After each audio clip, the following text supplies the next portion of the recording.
আমার মন্দির পাহারা দিতে হবে, কেন চার্চ প্যাগোডা পাহারা দেওয়া লাগবে, কেন মঠ পাহারা দেওয়া লাগবে, কেন মসজিদ পাহারা দেওয়া লাগবে? যদি দেশে নিরাপত্তা নিশ্চিত থাকে তাহলে সকল ধর্মের মানুষ তার মনের প্রশান্তি নিয়ে তার ধর্মীয় আচার আচরণ সে করবে, পালন করবে।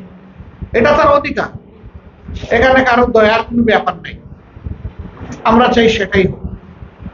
তবে এই পরিস্থিতি সৃষ্টি না হওয়া পর্যন্ত যতদিন বিভিন্ন ধর্মের মানুষের প্রয়োজন হবে আমরা তাদের পাশে আছি। আমরা 6 তারিখ থেকে শুরু করে পরবর্তী 15 দিন সব জায়গায় ছিলাম, রাস্তায় ছিলাম, ওই সমস্ত প্রতিষ্ঠানে ছিলাম।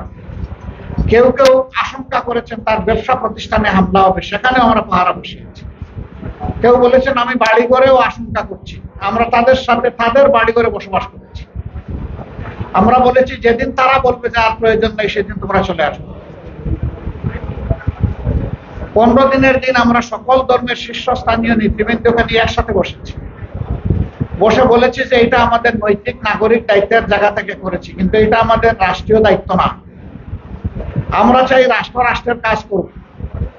এখন যেহেতু পুলিশ বিভিন্ন স্টেশনে আসা শুরু করেছে, আপনারা যদি ভালো মনে করেন আমরা এখন আমাদের লোকদেরকে উল্টো করতে চাই, আর আপনারা যদি চান যে না আরো কিছুদিন থাকবে আমরা থাকতে চাই।